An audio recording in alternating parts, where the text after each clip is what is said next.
Okay, so setakat ni 25 orang. So kita pergi dulu. Okay, sebelum kita masuk trial Kelantan, Umi nak sambung yang hari tu. Kita ada satu lagi esei nombor 10. Esei nombor 10.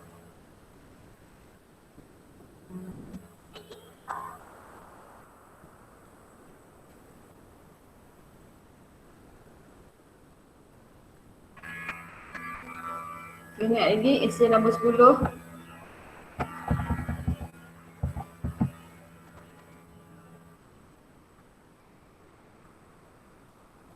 Okey, esei nombor 10. Kejap Umi tak ingat nak cari soalan. Sekejap.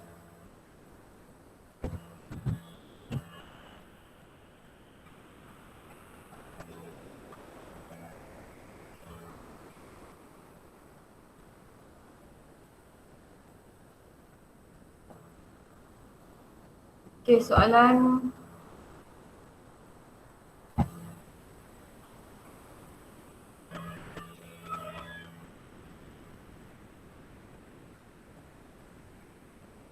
Okey, so kita dah bincang nombor 9 minggu lepas. Hari ni kita masuk nombor 10. Okey. So nombor 10, diagram 10 menunjukkan persamaan termokimia bagi pembentukan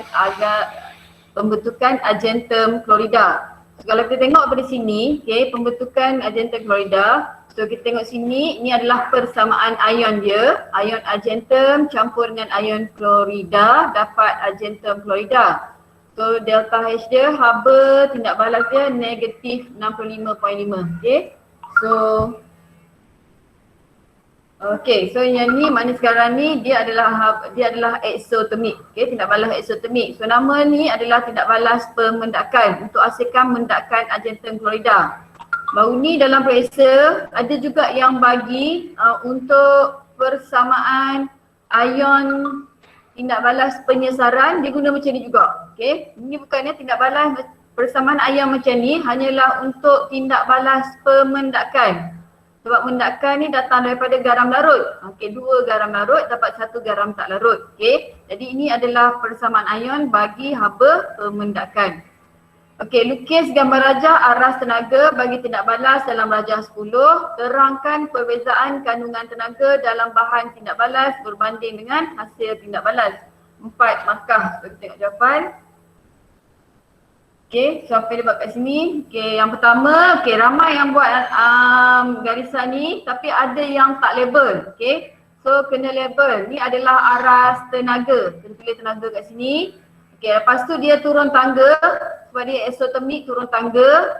Okey, tulis nama bahan kat sini, tulis nama hasil kat sini. Okey, nama bahan ni sama ada nak guna persamaan ion ataupun persamaan kimia, tak ada masalah. Janji persamaan yang seimbang.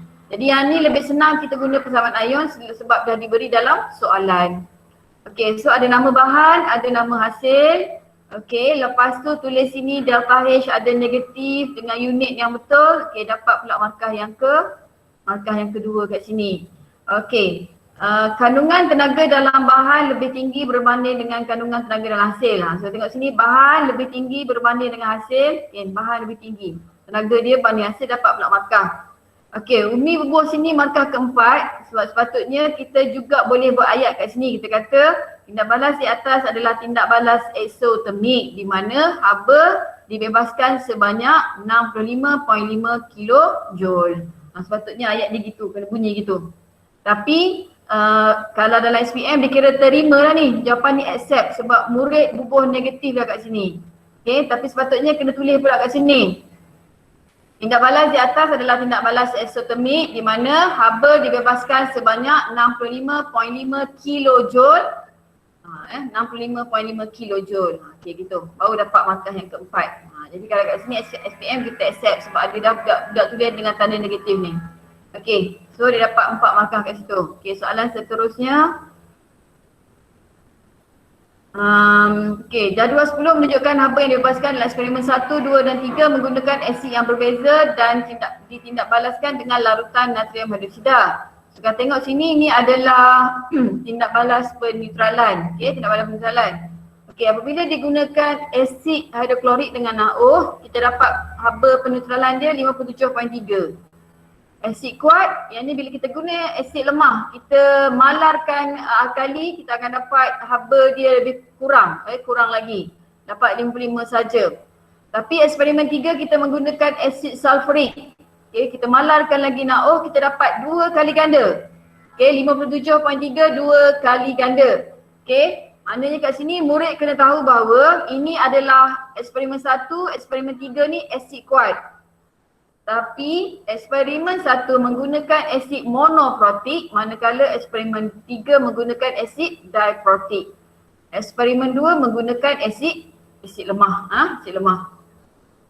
Okey, dekat sini kita kena tahu kalau asid kuat dengan alkali kuat, haba tindak balas dia tinggi. Kalau salah satu lemah, haba tindak balas dia rendah. Okey, yang tu kita boleh terangkan eksperimen 1 dengan 2. Tapi untuk eksperimen 1 dengan 3, asid sulfurik ni adalah asid diprotik. Jadi haba yang dibebaskan tu adalah 2 kali ganda sebab dekat sini 2 mol air terhasil. Okey, 2 mol air terhasil. Kat sini hanya 1 mol air saja yang terhasil. Okey, berdasarkan jadual 10 terangkan perbezaan haba yang dibebaskan antara, okey, so kita terang 1, 2, 1, 3. Okey, 6 markah maksudnya 1 ni 3 markah. Kita tengok jawapan Zal. Okey. Haba yang dibebaskan eksperimen 1 lebih tinggi berbanding eksperimen 2. Okey. So yang ni boleh nak tulis haba dibebaskan. Okey. So macam Zal dia tulis haba dibebaskan. Kita boleh juga tulis haba tindak balas. Okey. Boleh tulis juga haba tindak balas eksperimen 1 lebih tinggi berbanding eksperimen 2. Okey. Ini kerana eksperimen 1 asid ada klorik, asid kuat yang mengayon lengkap. So kuat dengan mengayon lengkap ni markah dia sama saja, 1 markah. Digunakan manakala eksperimen 2 asid etanoik iaitu asid lemah yang mengayon separa digunakan. Okey, sedikit haba diserap semula oleh asid etanoik ketika mengayon. Okey, yang ni dia dapat markah yang ketiga. Okey, ramai yang tak jawab. Jawapan yang poin ketiga ni ramai tak buat. Okay, siapa yang tak faham ni? Sedikit haba diserap semula oleh asid etanoik ketika mengayon. Ada yang tak faham ke yang tu?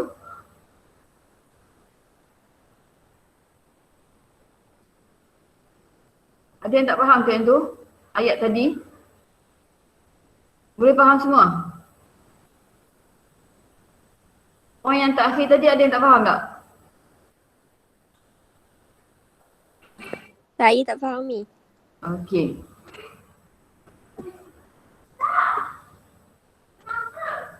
Umi tulis ni nampak tak?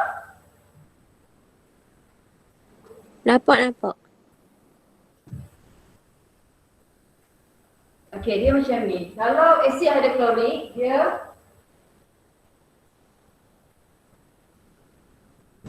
okey, asid ada klorik dia mengayon lengkap. Okey, jadi asid ada klorik dia terus dapat ion hidrogen campur ion klorida. So maksudnya haba yang dibebaskan tu terus dibebaskan terus. Tapi bila kita guna asid etanoik dia asid lemah.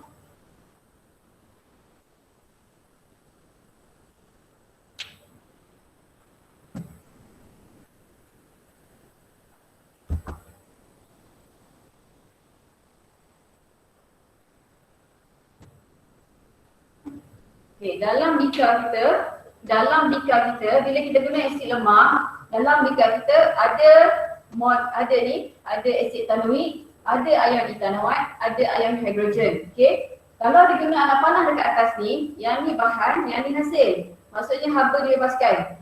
Okey, tapi dia berpatah balik. Tindak balas ni berbalik, dapat balik asid etanoik. Jadi haba yang dibebaskan tadi diserap semula. Sedikit haba yang dibebaskan tadi diserap semula untuk mengayon asid etanoik. Kalau macam ni, dalam bika kita tu terus ada ion hidrogen dengan ion klorida saja. Sebab dia mengayon lengkap. Tapi dalam kes ni, bila dia pergi sana, dia patah balik. Bila dia patah balik, dia dapat balik asid etanoik ni. Asid etanoik ni dia nak mengayon balik. Jadi bila dia nak mengayon, dia kena serap balik. Jadi sedikit haba yang dibebaskan tadi, diserap semula untuk mengayon asid etanoik. Okey, boleh Fiza? Boleh. Umi, yang tu markah untuk poin yang ketiga ke? Ya. Okey, faham? Mana poin pertama tadi kita bagi tahu sama ada macam Zal tadi dia bagi haba yang dibebaskan. Maksudnya dia bagi tahu nilai H. Kita juga boleh bagi tahu nilai delta H, haba tindak balas. Okey. Pertama, yang kedua kita kena sebut asid kuat, asid lemah. Okey, mengayon lengkap, mengayon separa. Okey, so kenapa eksperimen 2 tu haba dia lebih rendah? Okey, haba tidak balas lebih rendah kerana sedikit haba yang dibebaskan tadi diserap semula untuk mengayon asid etanoik. Okey, boleh? Boleh. Okey, Umi sambung seterusnya. Okey. Boleh. Okey, kita dah terang tadi 1 dengan 2. Okey, sekarang kita terang 1 dengan 3 pula. Okey, 1 dengan 3 ni kita tahu sebahawasanya yang ni adalah asid monoprotik, yang ni adalah asid diprotik. Dua-dua tu adalah asid kuat. Okey, yang ni yang Zal terang tadi ya. Kalau yang ni dia mengayon lengkap, tapi yang ni dia mengayon separa. So bila dia dalam bikar kita ada asid ni, ada ion hidrogen, ada ion etanoid. Jadi bila dipatah balik nak pergi sini, haba yang dibebaskan tadi diserap semula untuk mengayon asid etanoid. Okey, yang ni haba yang dibebaskan eksperimen 2 lebih tinggi berbanding eksperimen 1. Okey. So sepatutnya sini eksperimen berapa ni? Patutnya eksperimen berapa kat sini? 3. 1. Ha? 1 ke 3 saya? 3 kan? Sepatutnya sini eksperimen 3 ni sepatutnya. Okey, sebab dia eksperimen 1 guna asid klorik. Kita tak baca doa tadi. Sebenarnya nak tunggu Hadi masuk. Hadi masuk tak? Sudah. Masuk tak? Umi dah tunggu. Tengok Aiman masuk tadi orang pertama. Tak apalah, dah janji dengan Hadi nak baca doa. Masih nak baca doa dah ni? Terus baru jalan dah. Baca Umi. Baca. Tu. Siapa nak baca? Hadi lah. Janji dah Kang. Mana Hadi? Mana Adi? Oh Adi. Ya. Jom. Kona balik. Baca doa dulu. Rangang. Tanda tangan. Baik. Bismillahirrahmanirrahim. Allahumma aftah. Ya. Record ni. Allahumma Kena ingat ni. Allahumma aftah alaina hikmataka wa anshur alaina min khazaini rahmatika ya arhamar rahimin. Sallallahu ala sayyidina Muhammad wa ala alihi wa sahbihi wasallam. Alhamdulillahi rabbil alamin. Amin. Okey. Okey. Tak ingat. Okey, kau nak balik kat mana kita tadi? Okey. So, kalau tengok sini sepatutnya ni haba yang dibebaskan dalam eksperimen 3 lebih tinggi berbanding eksperimen 1. Okey. Ayat ni, siapa boleh baiki ayat ni biar lebih tepat? Lebih tinggi ni kurang tepat. Apa ayat yang kita boleh ganti? Jadi sebenarnya bukan lebih tinggi. Lebih banyak. Lebih banyak pun salah. Kurang tepat. Kita nak lebih tepat. Tengok nilai dia. Lebih besar.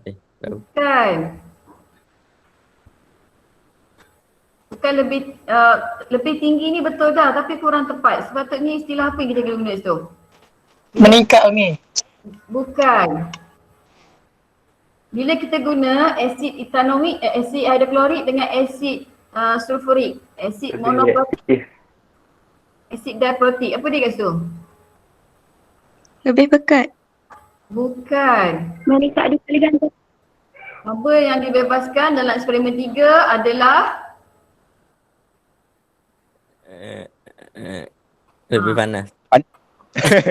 bukan. Gambar Adi. Aduh. Okey, jawapan ni ialah 2 kali ganda.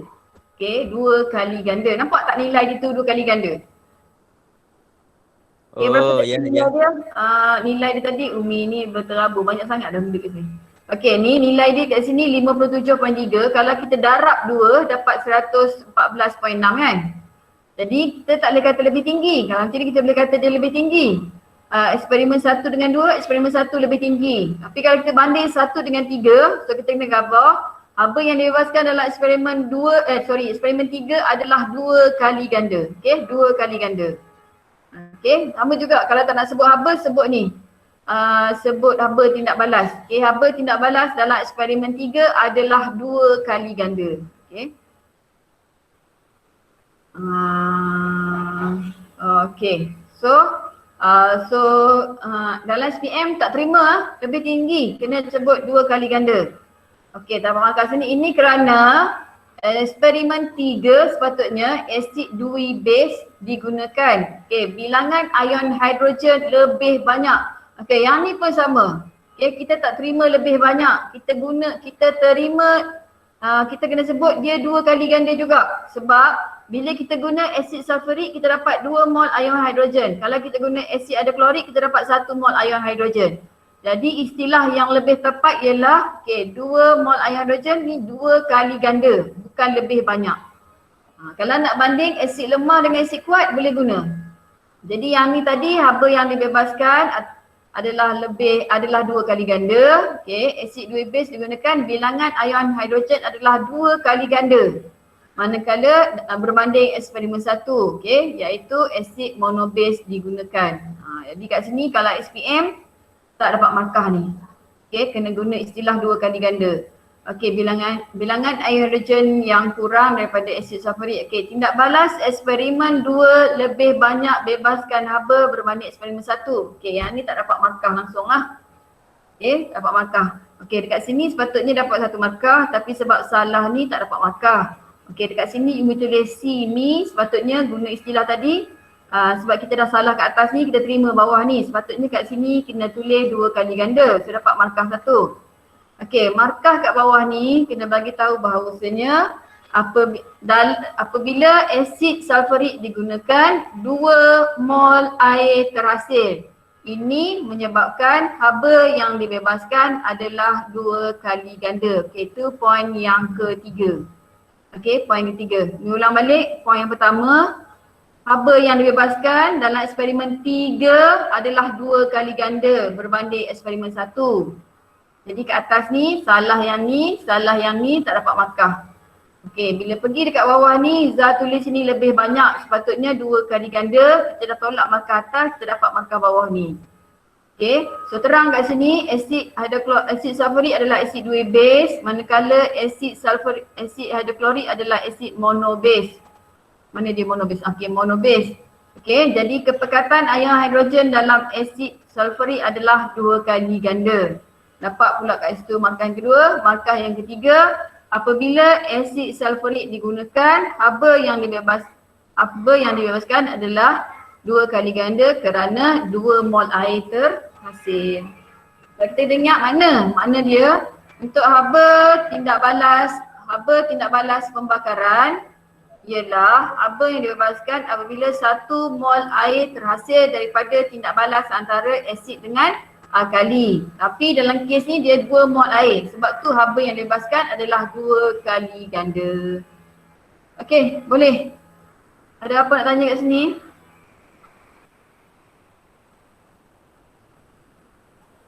Kalau tak ada, Umi terus pergi ya. Boleh ya? Boleh Umi. Boleh. Okay, Boleh ni. Okey, kita pergi pada soalan seterusnya. Pada duduk lawan kuat mesin Fuadi bunyi. Okey, so huraikan sama juga soalan nombor 9, 10 bisa ada soalan eksperimen. Huraikan eksperimen makmal untuk menentukan haba pembakaran bagi alkohol yang dinamakan dengan bilangan atom karbon per molekul kurang dari 4. So kurang dari 4, jadi kita boleh guna sama ada kita nak guna metanol, etanol, propanol.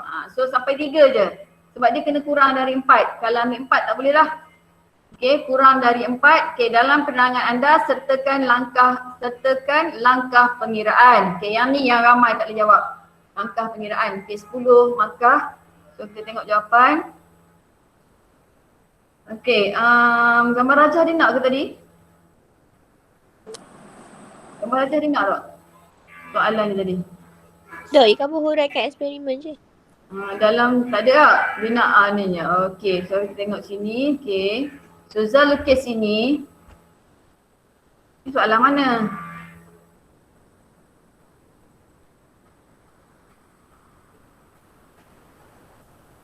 Betul tak ni? Ke misalah salin? Dok Mi, warna maluki Mi. Ni? Betul je soalan ni, warna maluki. Okey. Umi, Ya. kalau ikut ke kalau soalan C ia kena ada lukisan tak? Tak payah ada pun. Tak, Tak payah ada tak. pun. Salah Prosedur tu. je tu. Tak, sini. Ni bukan jawapan dia, ni jawapan dia. Umi tanda awal. Ni salah scan tadi. Okey, ni jawapan dia. Okey, bila dia tak suruh lukis, jangan lukis. Jangan lukis, tak payah lukis lah. Lukis kan buang masa pula.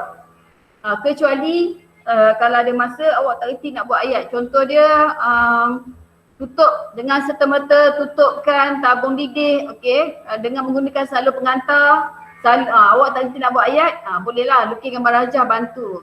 Seperti mana gambar rajah di atas. Okey, kalau boleh bantu dengan ayat tu. Tapi kalau dia tak minta, tak payah buat. Betul pelik tadi kepada gambar rajah. Okey, yang pertama sekali dia bagi tahu nama alkohol. Okey, dia bagi etanol dapat 1 markah. Kalau dia bagi etanol, propanol, 3 tu boleh markah. Okey, selain daripada tu tak dapat markah. Okey, so seterusnya dia kata yang pertama, per liter etanol ditimbang dan direkodkan dan diletakkan atas bongkah kayu. Okey, yang pertama sekali per liter etanol lah, bukan per liter etanol. Per liter yang berisi etanol.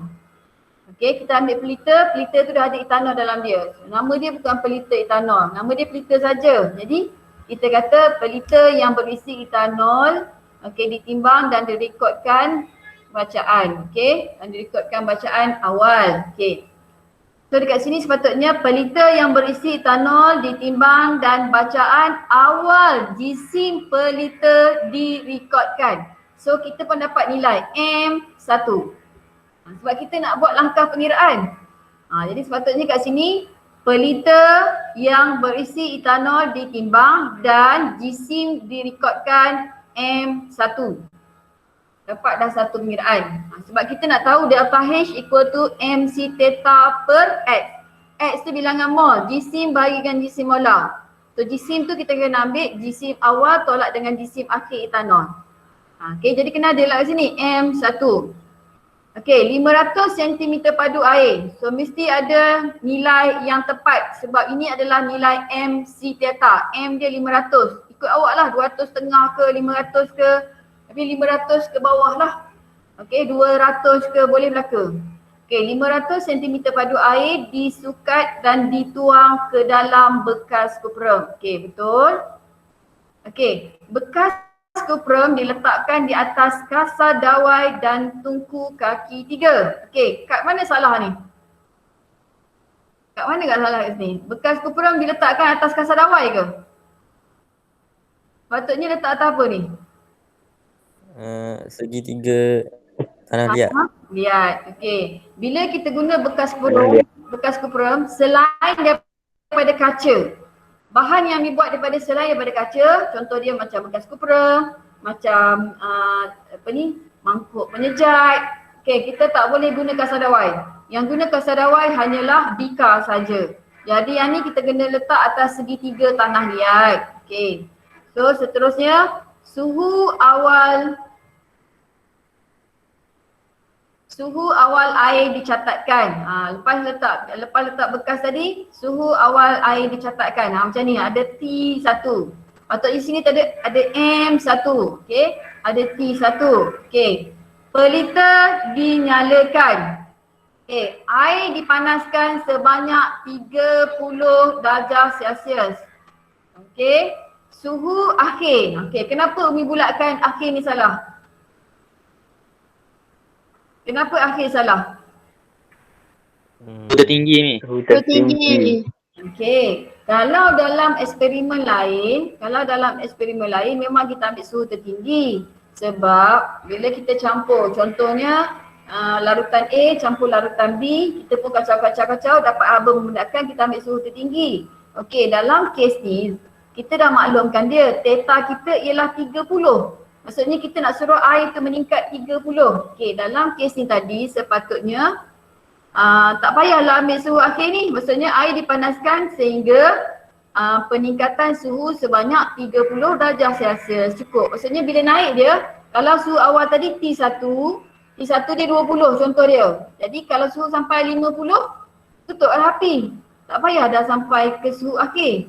Suhu akhir dia ni 50 lah sepatutnya. Tapi dekat dalam kes ni kita naikkan dia suhu dia 30 dah cukup dah. Okey, dah cukup dah. Jadi tak payah catatlah surah K sebab kita tahu dah theta kan. MC theta. M kita tahu dah 500, theta kita tahu dah 30. Untuk eksperimen haba pembakaran ni, kita tahu dah theta dia 30. MC theta dah selesai. Okey, lepas tu kita nak cari bilangan mol dia. Jisim bahagi dengan jisim molar. So jisim awal dah ada. So yang akhir ni ialah okey. Lepas tu tak payah, patutnya ni tak payah. Okey, timbang jisim per liter. Okey. Sepatutnya kat sini lepas dia panas kita kena tutup dulu tak? Okey, padamkan api per liter, timbang per liter dan catatkan jisim akhir M2. Okay, sepatutnya ganti yang ni dengan tutupkan api per liter, timbang jisim akhir per liter dan catatkan bacaannya M2. Atas tadi M1, ni M2. Okay, jadi M2 kat sini. Jadi kat sini Zah salah sikit lah kat sini. M2. Jadi dah dapat nilai tu, patutnya kita pun tulis bawah ni. Okay, so Zah tulis sini data H equal to H per X. So dikira X dulu. X jisim etanol bagi dengan jisim molekul relatif etanol. Okay, sepatutnya jisim etanol ni Zal kena buat, okay, tulis dulu maklumat kat sini. Tulis kat sini M1 jisim awal, M2 jisim akhir. Jadi apa yang kita kena tulis atas ni? M1 tolak M2. Sebab tu dia suruh jalan kira, kena tunjuk jalan kira. Patutnya Zal kena tulis sini M1 tolak M2 bagi dengan jisim molekul relatif etanol, kalau boleh cari selalu. Sebab murid kena tahu formula molekul etanol dan dalam soalan kertas 2 jadual berkala diberi. Jadi kita kena tengok kat belakang tu dapat terus nilai dia. Tak silap Umi 46 kalau tak silap Umi. Okay, kira. Jadi kat sini sepatutnya tulislah M1 tolak M2 bagi dengan angka tadi. Contoh dia 42. Okay, dapatlah nilai X mol. Okay, contoh. Ataupun ubahlah A mol. Okay, selesai sini. Okay, pergi kat sini MC theta. M 500, C 4.2. Okay, theta. Macam ni bagus. Okay, sebab benda ni dah ada dalam soalan tadi. Dalam prosedur tadi. Jadi T2 tolak T1 ataupun dalam kes ni Zal patutnya terus tulis 30 sebab Zal dah buat peningkatan sebanyak 30. Jadi yang ni sepatutnya dah boleh kira ni. 500 kali 4.2 kali 30. So akan dapat satu nilai lah, satu angka. 500 kali 4.2 kali 30. Dapat nilai kat sini, berapa nilai dia? Unit dia joule. Okay, ambil unit nilai yang ni bagi dengan A mol tadi. Tu jalan pengiraan yang sepatutnya kena tulis. Okay, faham tak? Kena bagi tahu kat sini satu per satu. Macam mana dapat jisim, macam mana dapat theta. Okay, barulah dapat. So dalam kes ni kita dah boleh kira. Kalau soalan haba penetralan pemendakan kita tak boleh kira. Theta 2 tolak dengan theta 1, T2 tolak T1. Dalam kes ni kita tahu dah 30. Okay, so habis. Okey, habis soalan trial kita. Ada apa nak tanya? Tak ada? Boleh tak ikut? Kalau tak ada, Umi terus sambung soalan trial Kelantan. Boleh ya? Boleh. Boleh ma'am. Alright, so Umi terus pergi pada trial Kelantan. Okey, soalan trial Kelantan kita. Okey ya, ni trial Kelantan. Sekejap, cek gerak. Okay, semua anak-anak dapat ni ya. Soalan SPM trial Kelantan. Okay, so kita tengok soalan yang pertama dia.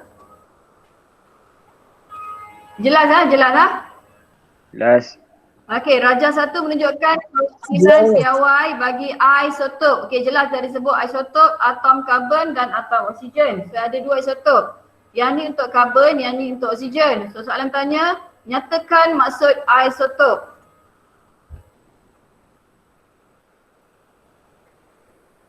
Okay, so Azian tak ada, tuan dia tak ada. Dia jadi apa? Mat panda ni. Tak alik lagi. Okay, so Azian jawab untuk 5B1 wakil dia Azian jawab isotop ialah atom-atom unsur yang mempunyai bilangan proton yang sama tetapi bilangan neutron yang berbeza. Okay, so yang ni adalah jawapan yang betul. ada atom, bilangan proton sama bilangan neutron berbeza. Okey, kita tengok jawapan daripada MB2, Filzah, Wakil.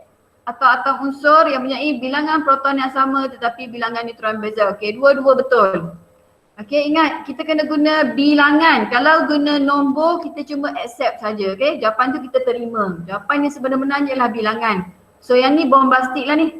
Perkataan yang kita nak cari adalah atom. Ada perkataan satu tak berapa? Atom yang mempunyai, tak apa dah. Okey, ada perkataan atom cukup dah. Unsur ni tak ada, tak apa. Ada macam ni, cantik, lagi cantik. Okey, tu soalan yang pertama. Okey, soalan seterusnya.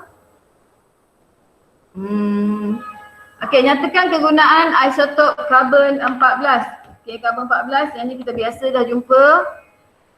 So tengok jawapan Azian, menganggar usia sesuatu artifak. Okey, betul. Jawapan Fiza pun menganggar usia artifak. Okey, betul lah. So kena ada perkataan menganggar.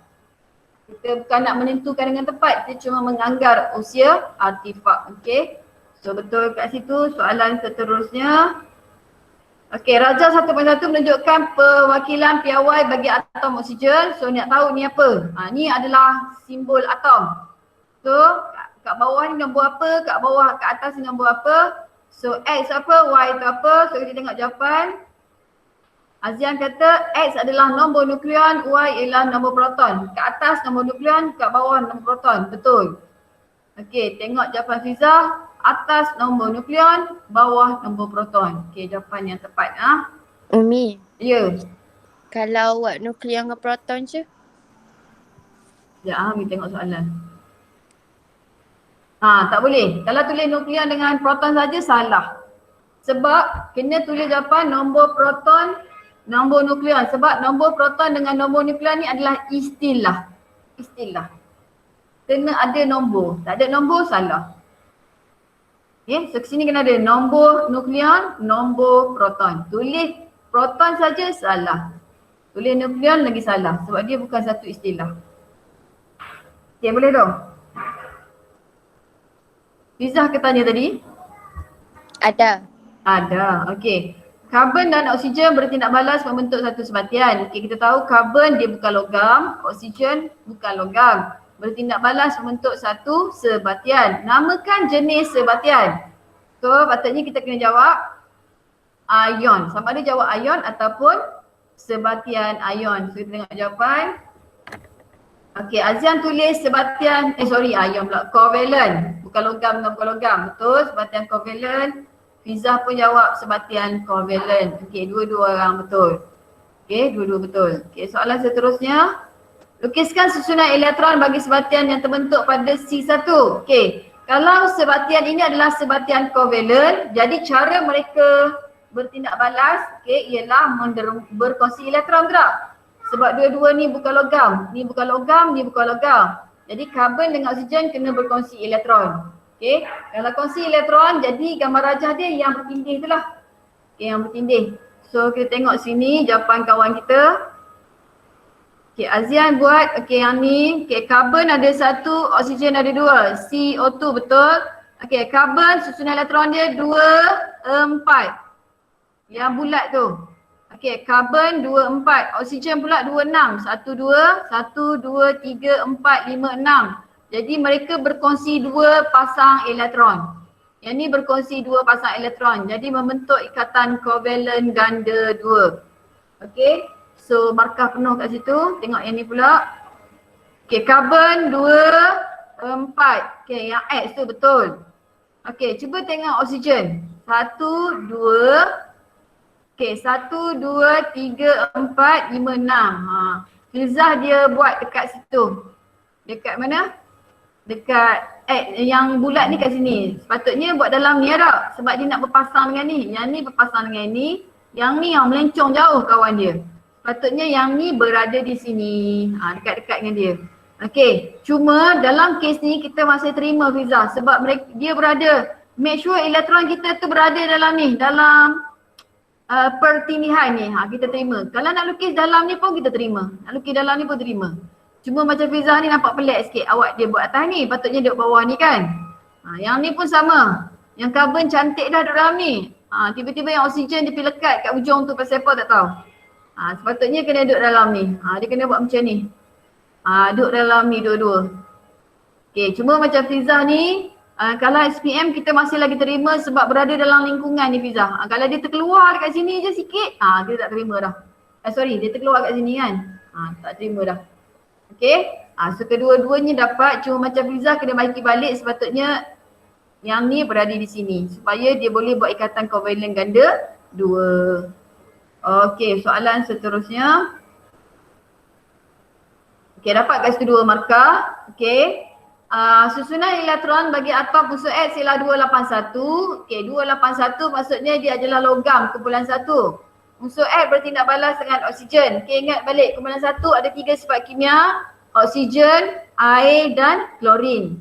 Okay, untuk bentuk satu sebatian dia bermula formula X2O. X bukan simbol sebenar. Okay, soalan tanya, dalam kumpulan manakah X ditempatkan? Maksudnya kumpulan 1. Tuliskan formula ion. Okay, so kita cek jawapan. Kumpulan 1 X plus 1, betul? Kumpulan 1. Okay, soalan tanya suruh kita tulis apa Fizzah? Formula. Formula bagi ion. Okay, apa yang kita buat ni? Persamaan. Persamaan. Dapat markah tak? Tak. Okay, sayang. Okay, kalau tengok bersamaan Fizzah ni, X campur O tu betul dah dapat X2O. Cuma cantik dah kalau diminta persamaan, Fizzah dapat 1 markah sebab persamaan Fizzah tidak seimbang. Patutnya kena ada 2 lagi kan? Persamaan ni tak seimbang. Betul dapat 1 markah tapi tak seimbang. Tapi tugasan kita tadi adalah untuk bagi formula bagi ion. Tapi kita pergi tulis persamaan kimia. Nak tulis yang ni lebih senang sepatutnya. Kita pergi tulis benda rohok dan kita tak akan dapat markah sebab tak kena dengan kehendak soalan. Okay, anyway, good try Fizzah, banyak yang dah betul dah. Okay, basicnya betul. Basically banyak yang dah betul. Okay, Alhamdulillah. Okay, habis soalan nombor 1. Ada apa nak tanya Umi? Soalan nombor 1 sebelum kita pergi pada soalan nombor 2. Ada apa nak tanya nombor 1? Umi. Ya. Yang ni dekat ion X tu tulis X lepas tu 2 kecil kat atas. Gitu lah. Apa dia? Untuk jawapan formula ion X tulis simbol X lepas tu 2 kecil kat atas. Mana 2 sayang? 1 je. Tuliskan formula bagi ion X. X kan kumpulan 1. So bila di kumpulan 1 dia akan jadi macam ni lah. So tak nampak. Okay. Umi, Ya. kalau ganti dengan mana-mana yang kumpulan 1 tu Okay, siapa yang tanya tu? ada. Okay, ada. Gini, sebab dia tak boleh. Dalam kes ni tak boleh sebab dalam soalan dah bagi tahu bahawa X je lah 281. Tak boleh. Kalau ganti dengan natrium kita terima. X plus 1 jawapan dia. Tapi kalau murid boleh bagi Na plus, kita terima. Maksudnya jawapan tu diterima. Sebab 281 memang untuk natrium. Selain daripada tu salah. Contoh dia kita nak bagi, kumpulan 1 kita nak bagi Li, lithium kan? Li plus 1 ataupun K plus 1, salah. Sebab dah stated dalam soalan, dia adalah 281. 281 adalah milik natrium.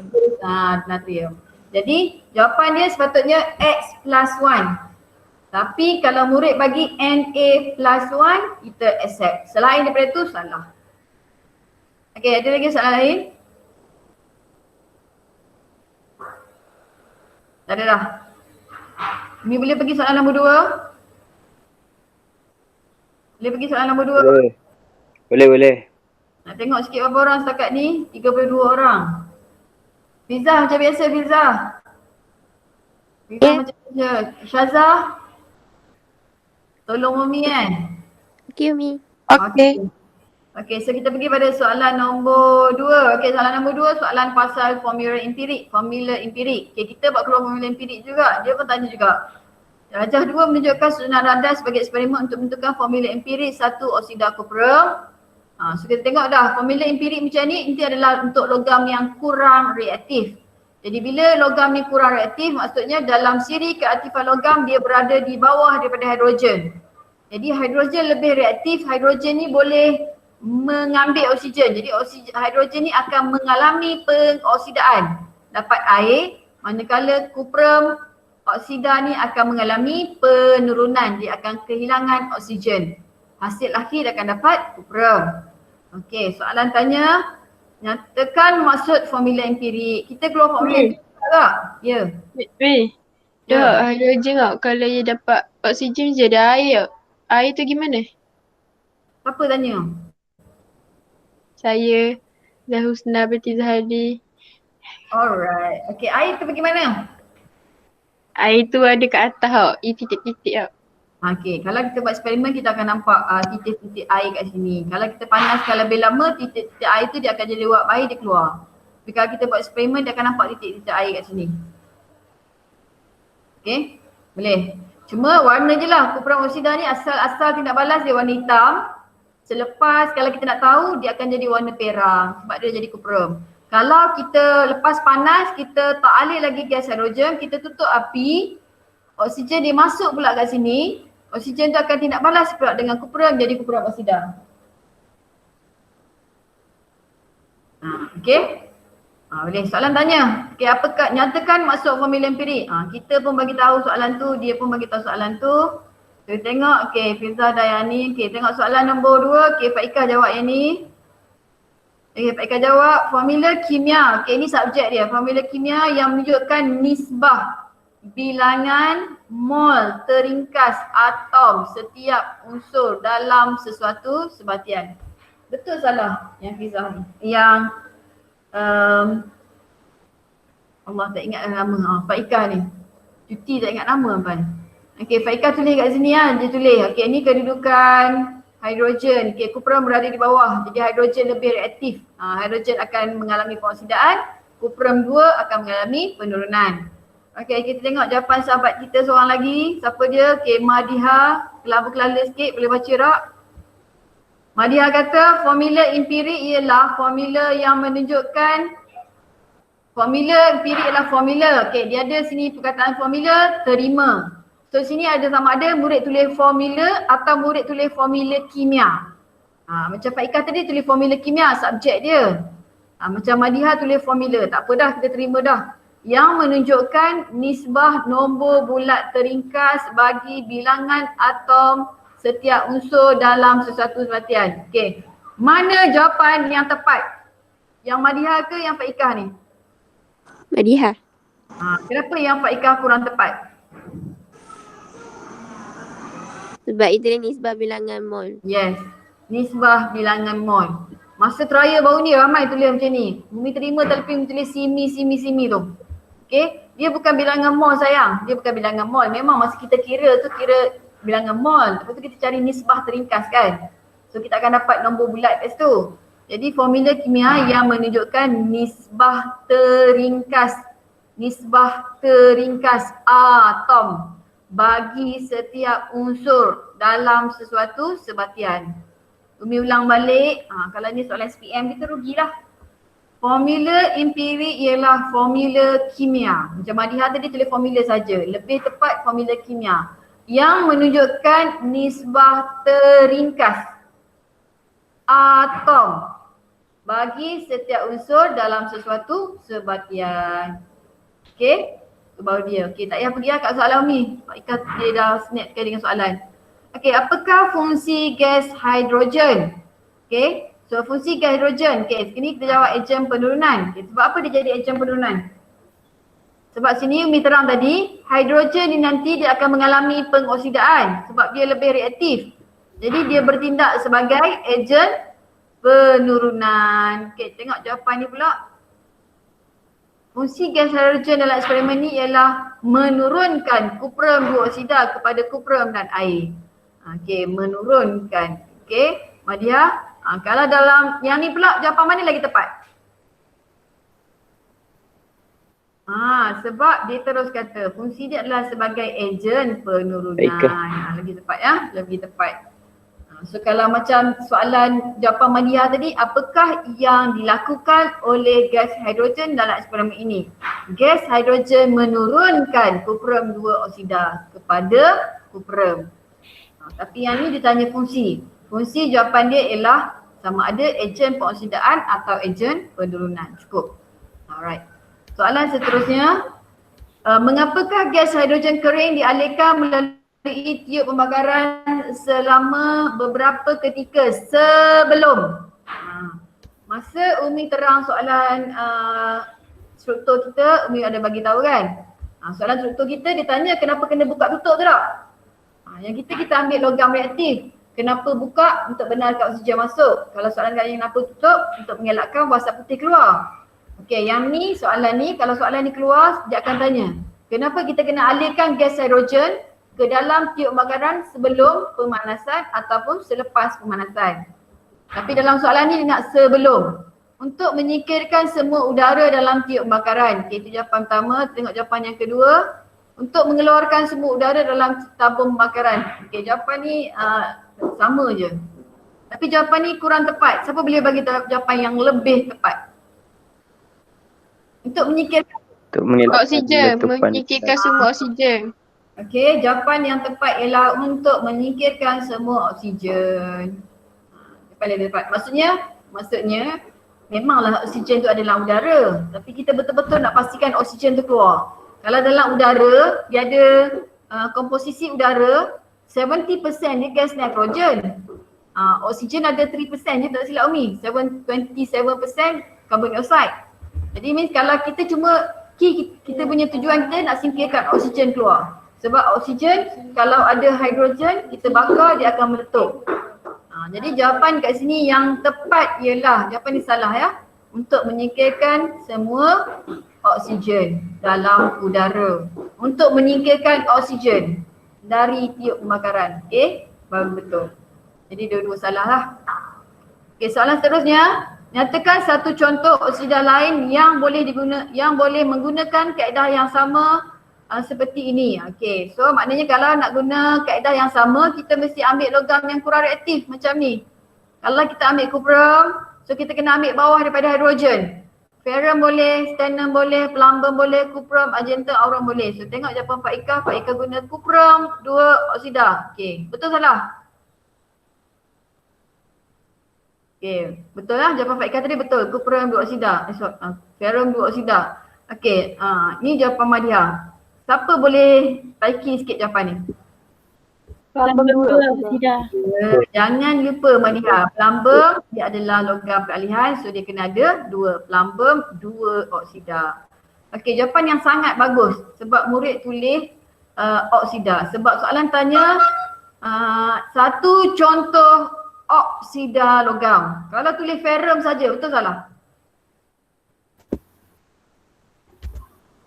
Kurang tepat. Salah. Kurang tepat, salah terus. Sebab soalan minta oksida logam. Kita bagi logam. So inilah jawapan yang tepat. Okey, cuma jawapan Maliha tadi kena tulis plumbum 2. Okey, soalan seterusnya. Okey, yang ni Mi. Ya. Antara jawapan lain maksudnya macam dia kena ambil logam yang Logam yang siapa tu? ada. Okey. Dia kena ambil logam yang berada bawah pada hidrogen. Ni hidrogen ni. Okey, ferrum boleh, stannum boleh. Maksudnya ferrum 2 oksida, stannum oksida, plumbum 2 oksida, cuprum dah bagi dah tadi, argentum oksida, aurum oksida. Boleh ya? Soalan nak benda tadi, soalan nak nyatakan umum. Sama ada kita nak tulis formula ataupun kita nak bagi nama, dua-dua boleh. So ada kena make sure ambil di bawah daripada hidrogen.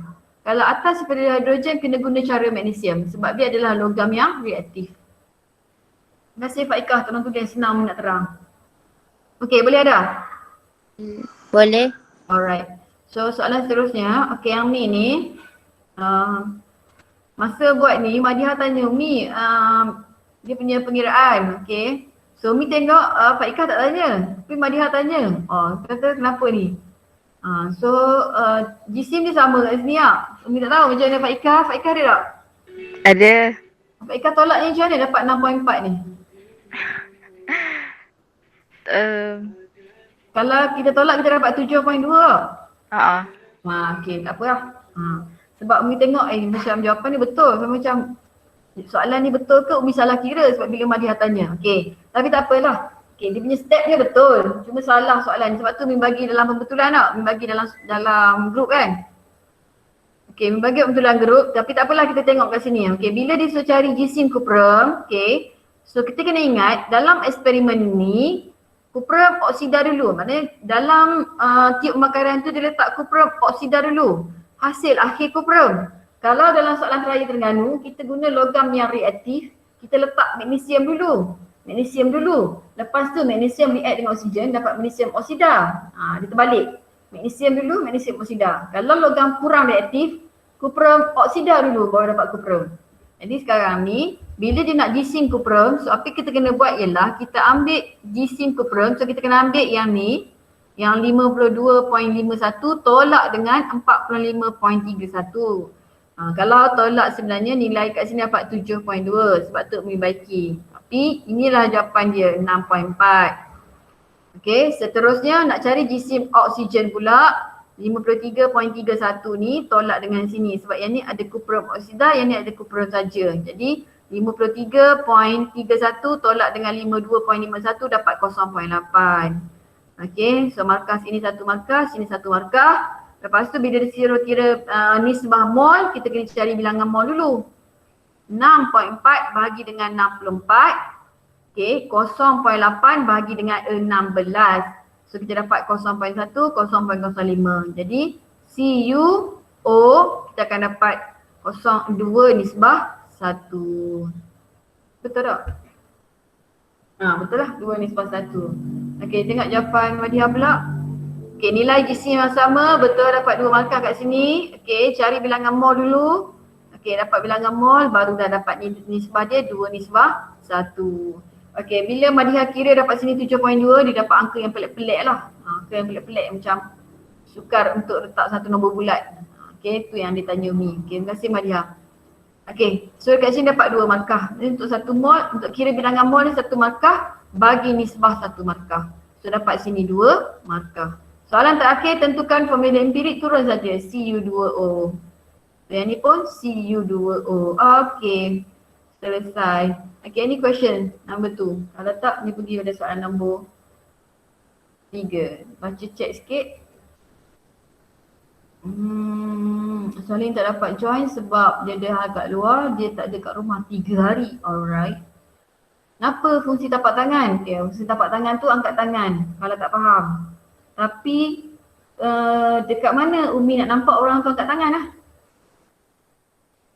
Kan ada fungsi baru angkat tangan. Tapi kalau awak angkat tangan, Dekat people. Dekat mana? Dekat people. Oh, dekat people. Okay, sekarang ni okay. Oh, alright. Okay, nampak. Ni angkat tangan tak faham ke? Angkat tangan apa ni? Angkat tangan nakal-nakal. Contoh ni. Okay, tapi masa Umi tengah present, Umi tak nampak juga lepas tu lah Umi datang tengok check, Umi datang tengok kat people. Okay, siapa tak faham, dia malu-malu itik dan angkatlah tangan. Okay, so boleh ni kita sambung? Nombor 3 pula. Boleh. Alright, soalan nombor 3. Okay, tengok formula empirik kita buat keluar logam reaktif, Kelantan buat keluar logam kurang reaktif tapi soalan yang sama. Okay, kat mana kita? Okay, soalan nombor 3. Okay, Rajah 3.1 menunjukkan sebuah jambatan dan peralatan bedah. Okay, tu jambatan, ni peralatan bedah. Okay, jambatan diperbuat daripada alloy manakala peralatan bedah dibuat daripada jambatan dibuat daripada alloy Y manakala peralatan bedah dibuat daripada alloy Z. Okey. Kedua-dua jenis alloy ini menggunakan logam ferro sebagai unsur utama. Okey. Kenal pasti alloy Z. So alloy Z digunakan untuk buat apa? Z untuk peralatan bedah manakala Y untuk buat jambatan. Okey, kenal pasti alloy. Okey, kita tengok jawapan. Okey, keluli nil karat. Okey, Sumi jawab keluli nil karat. Jawapan Sarah keluli tahan karat. Okey, Kalau kita tengok buku teks, mana satu jawapan dia? Keluli nil karat ke keluli tahan karat? Buku teks form 4. Nil karat. Oh, Tak payah ambil lah. Tak payah ambil lah. Okay. So buku teks guna perkataan keluli nil karat. So jawapan ni kita terima. Okay, keluli nil karat. Bukan nil ke nil? Nil karat. Okay. nil karat. Betul dah. Betul dah. Okay. Keluli nil karat. Rapat ke jauh? Ha? Memang rapat gitu lah. Nil karat. Rapat macam ni. Keluli nil karat. Jawapan Sumi ni betul. So Sarah, jawapan ni kena, kalau macam SPM dia macam dia akan terima je lah. Sebab tu Mi kata apa-apa kita kena patah balik pada buku teks. Okay, sepatutnya perkataan keluli nil karat. Keluli nil karat adalah keluli tahan karat juga. Tapi istilah dalam buku teks nil karat, nil karat. Okay, so Mi tak boleh kata lah dapat markah ke tak. Cuma kalau macam dia kata skema tahun tu kita terima lah. Okay, itu yang pertama. Soalan yang kedua tanya, kita tengok jawapan Sarah salah salih soalan. Okay, nyatakan dua unsur lain dalam alloy Z. Okay, untuk buat nil karat ni, so kromium dan karbon, betul tak? Kromium dan karbon, betul lah. Okay, tengok sini, karbon dan kromium. Okay, dua-dua betul. Tulis karbon dulu ke, kromium dulu ke, tak ada hal. Okay, dua-dua betul. Seterusnya, soalan tanya apa? Okay, lukiskan susunan atom bagi alam Y. Okay, susunan atom bagi alloy Y. Okay, so kalau kita tengok sini, alloy Y tadi ialah cuprum dengan karbon, betul tak? Ferrum dengan karbon kan? Y. Betul tak? Y ialah Y tadi untuk buat jambatan. So untuk buat jambatan kita guna alloy besi dengan karbon. Kalau kita tengok dalam jadual berkala, saiz apa lagi besar? Karbon ke ferrum? Ferrum ke karbon? Ferrum. Ferrum. So kalau dalam kes ni, sepatutnya ferrum lebih banyak daripada karbon. Okay, so dalam kes ni kalau lukis besar ferrum, tapi ferrum cuma ada dua, sedangkan ferrum ialah major komponen dia. So nampak tak? Betul ke salah gambar rajah ni? Umi, ferrum kena lukis besar ke kecil? Okay, cuba tengok gambar rajah jadual berkala. Siapa lagi besar? Ferrum. Ferrum. Jadi ferrum lebih besar kan? Ferrum kena lukis sikit je lah. Dah. Ferrum kena banyak lah. Eh? Sebab ni kan alloy bagi ferrum. Maknanya ferrum tu besar banyak-banyak lah gitu. Ya. Jadi sepatutnya Dia logam utama kena jadi kecil-kecil ni. yang utama tu kena banyak. Yang campur tu sikit sebab dia alloy ialah campuran dua atau lebih unsur di mana major komponen mestilah logam. Maksudnya sekarang ni logam dia ialah ferrum. Jadi yang dicampur dalam dia karbon. Dan kita dapati bahawa saiz ferrum lebih besar daripada saiz karbon. Kalau macam ni, saiz yang besar ni dua, so yang kecil ni banyak, salah. Kita tengok atas pula. Okay, kalau tengok sini pula, salah juga lah. So jawapan ni sepatutnya macam mana?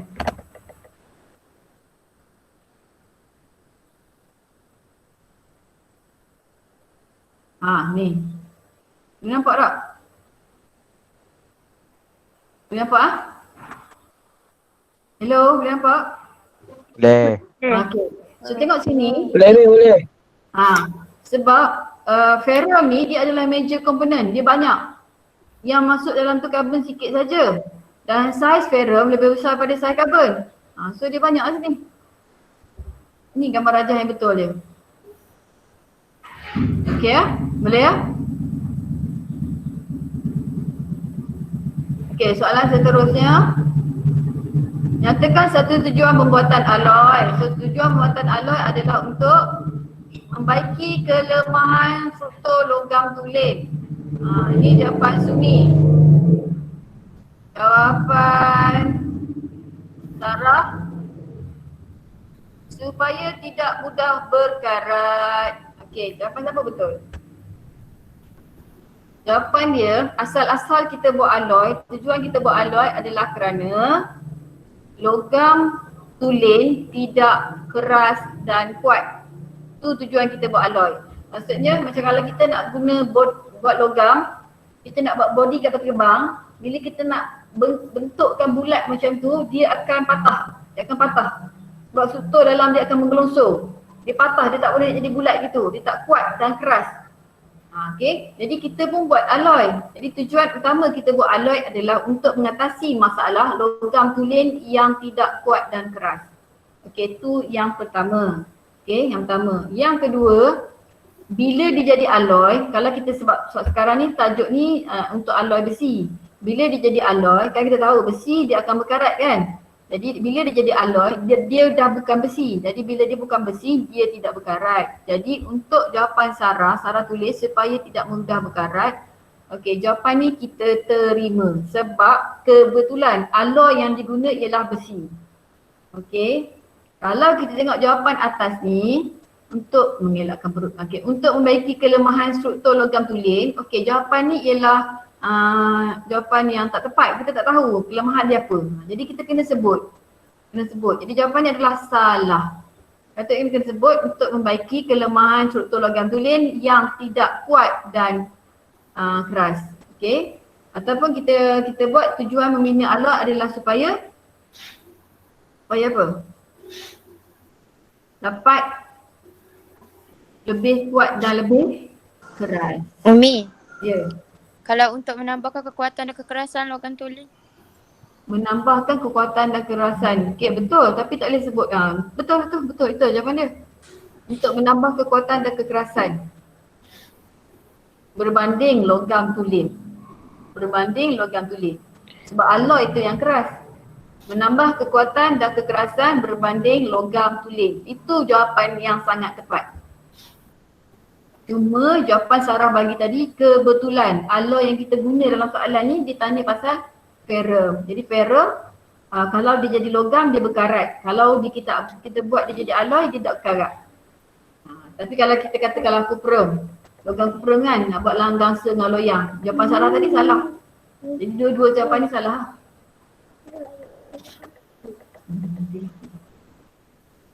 Okey, boleh ya? Umi pada soalan lain ya? Boleh ya? Boleh ya soalan ni? Jadi soalan yang atas, jawapan yang atas ni salah, jawapan yang bawah ni accept sebab kebetulan soalan yang tanya tu alloy dia adalah alloy ferrum. Kalau alloy lain salah. Jadi untuk semua alloy jawapan yang tepat ialah untuk menambah kekuatan dan kekerasan berbanding logam tulen dia. Okey, boleh tu? Okey, Umi sambung soalan 3.2. Okey, rajah 3.2 menunjukkan ubat A dengan ubat B. So ubat A ni ubat B. So dia kata nyatakan dua jenis, dia nak jenis ubat A, ubat B. So tengok sini apa yang ada dekat ubat-ubat ni. Okey, yang ni dia bagi kita aspirin. Okey, aspirin. Okey, yang ni dia bagi kita penicillin. So sini jelas kat sini penicillin, sini aspirin. So jenis ubat A ialah aspirin ialah nama ubat bagi Analgesic. analgesik. Penicillin adalah ubat bagi Antibiotik. antibiotik. Okey, analgesik, antibiotik. Okey, betul. So atas ni analgesik, antibiotik. Okey, betul. Okey, soalan seterusnya tanya. Okey, dia kata mengapa ubat A perlu diambil selepas makan? Kena ingat ya. Untuk analgesik, contoh dia aspirin, doktor akan pesan kat kita kena makan ubat ni selepas makan. Kalau penicillin ni jenis ubat dia antibiotik, doktor akan pesan kat kita makan sehingga habis. Yang ni analgesik makan selepas makan. Antibiotik makan sampai habis. Okey, jadi soalan tanya, kenapa kita kena makan selepas makan? Okey, so mengelakkan perut menjadi lebih berasid. Okey, yang ni untuk mengurangkan keasidan dalam perut kerana ubat analgesik berasid. Okey, yang mana betul? Sebenarnya macam mana? Untuk mengurangkan keasidan dalam perut. Okey, yang ni salah. Okey, ubat tidak mengurangkan keasidan dalam perut. Okey, orang Bayu mungkin tahu, orang lain kena ingat dia macam ni. dalam perut kita medium dia secara semula jadi, medium dalam perut kita adalah berasid. Okey, tujuan dia Allah Ta'ala buat macam tu adalah untuk proses penghadaman digestif. Okey, so dalam perut kita ni medium kita berasid. Bila kita kena makan, selepas makan bukan tujuan dia untuk mengurangkan keasidan dalam perut. Salah. Kerana ubat analgesik berasid. So jawapan ni salah terus. Okey, Umi komen pula jawapan yang ni. Okey, mengelakkan perut menjadi lebih berasid pun salah. So dia punya makna dia lebih kurang. Tadi dia kata sama tak? Jadi sebenarnya macam ni. Okey. Dalam perut kita tu, tengok muka orang lah. Okey, dalam perut kita tu ada medium, mesti ada dia tadi angkat tangan. Okey. Dalam perut kita, medium dia berasid. Okey, dia berasid. Jadi kalau kita makan ubat, so dia akan menyebabkan pendarahan dalam perut. Okey, pendarahan dalam perut. Sebab dia akan menyebabkan pendarahan. Jadi kita tak nak medium berasid tadi dalam perut. Bila kita makan, asid dalam perut tadi digunakan untuk sistem penghadaman kita. Jadi dia dah kurang asid. Jadi bila kita makan ubat, dia tidak akan menyebabkan pendarahan. Jadi tujuan dia adalah untuk mengelakkan pendarahan dalam perut. Pendarahan dalaman. Okey, itu tujuan dia. Ni, Ya. kalau Una jawab makanan dapat mengurangkan keasidan perut. Jadi pendarahan dalaman dapat dielakkan. Boleh? Cik tengok mula jawapan Sarah ni. Ha? Tengok mula jawapan Sarah ni. Umi itu je ke jawapannya? Ya, jawapan dia sebenarnya ialah untuk mengelakkan pendarahan dalam perut. Untuk mengelakkan pendarahan dalaman. Umi. Hmm. Kalau jawab mengelakkan gastrik. Tak dengar. Mengelakkan gastrik. Dok kait sayang Win, dok kait. Oh. Dok kait dengan gastrik. Oh. Ubat yang kita makan ni selepas makan dia tak ada kaitan dengan gastrik. Dia cuma macam ni. Dalam medium perut kita tu ada medium asid. Jadi kita makan asid tu diguna dah dalam sistem penghadaman kita. Jadi bila kita makan ubat ni, jadi dia mengelakkan pendarahan. Kalau kita tak makan dengan keadaan berasid tu, so dengan ubat yang kita makan akan menyebabkan pendarahan dalaman.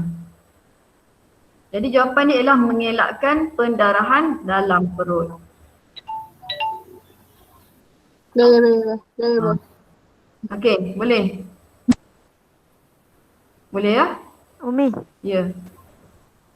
kalau kita kabur dulu, kerana ubat ini sangat berasid dan boleh menyebabkan pendarahan dini perut, salah. Okey, yang tu Mi kena cari balik. So ubat sini sangat berasid. So kalau kita tengok sini ada tak dia bagi tahu apa?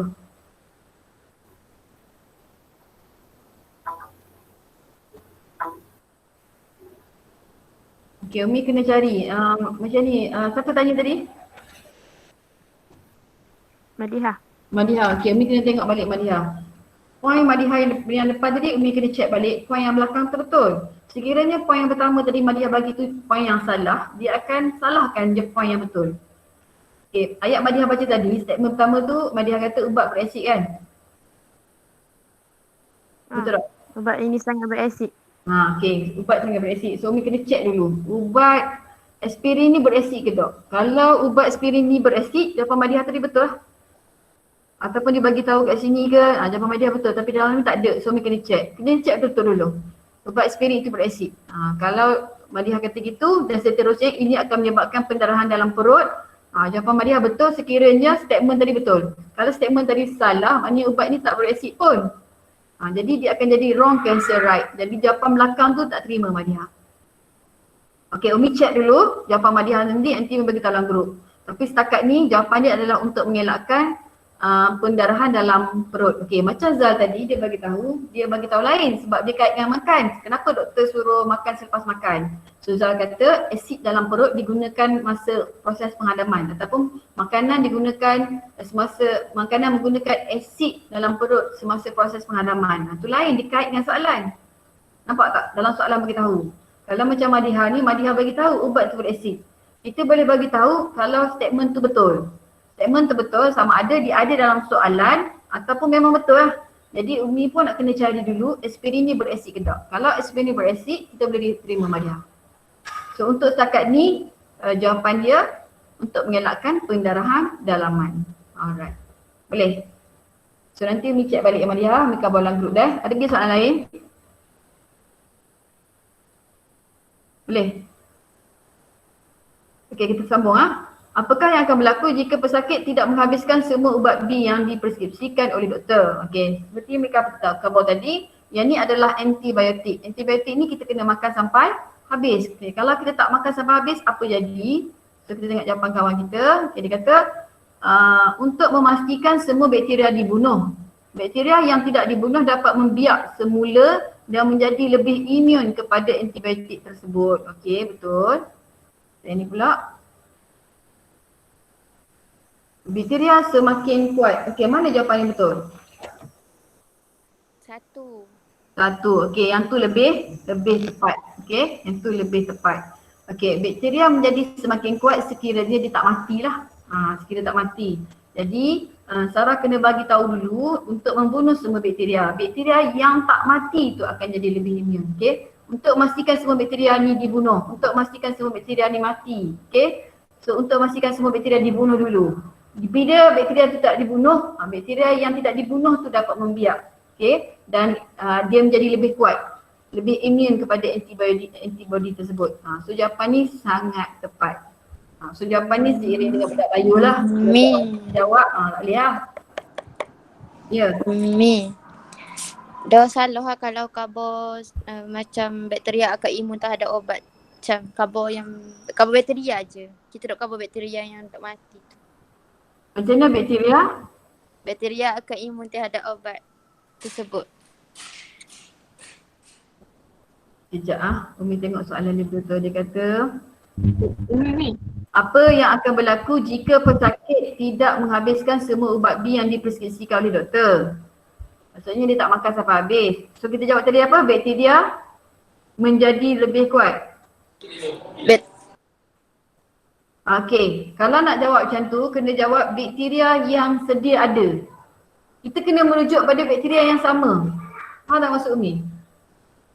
Apa-apa pun ayat yang kita nak tulis, kita kena bagi tahu bahawa bakteria yang sama, bakteria yang sedia ada, bakteria yang tidak dibunuh tadi. Kalau tak nak buat ayat untuk membunuh bakteria, kita tak nak buat ayat tu. So kita boleh kata, bakteria yang sedia ada mempunyai sistem daya tahan yang lebih kuat. Boleh?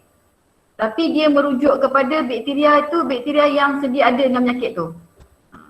So macam ayat tadi dia kata untuk bunuh semua bakteria. Sekarang kita tak nak buat ayat tu, kita kata bakteria yang sedia ada akan menjadi lebih imun pun boleh. Okey, apa jadi itu pada bakteria? Itu jawapan pada bakteria. Jawapan pada pesakit, apa jadi pada pesakit? Apa jadi pada pesakit? Tidak sembuh. Sakit balik. So yang tu semua orang lupa. Sedangkan soalan tanya apa? Apakah yang berlaku jika pesakit tidak menghabiskan ubat? So kita tak boleh tengok pada bakteria saja. So kita kena tengok dua-dua lah. So bakteria yang tak mati dia akan lebih imun dan pesakit akan sakit semula. Okey? So tu jawapan dia. Jadi sekarang ni Umi nak khabar sini, kalau tak nak guna macam tadi untuk menggunakan bakteria, kalau tak nak guna ayat tu, ayat kita tadi mesti menjurus ke arah bakteria yang sama, bakteria yang sedia ada. Dia bukan ambil bakteria lain. Bakteria A lah. So kita kena sebut pada sebab dia sakit A, bakteria A. Jadi kita kena merujuk pada antibiotik tu untuk bakteria tu. Jadi kalau kita makan tak habis, bakteria tu. Jadi ayat macam mana kita nak buat terpulang. Cuma make sure dia merujuk kepada bakteria itu. Bakteria menyebabkan pesakit itu, penyakit itu tidak mati sepenuhnya, jadi dia lebih kuat. Jadi memerlukan antibiotik yang lebih tinggi dos dia. Jadi pesakit ini akan sakit semula. Okey, boleh? Boleh tu? Okey, habis soalan nombor 4. Boleh. Apa tanya?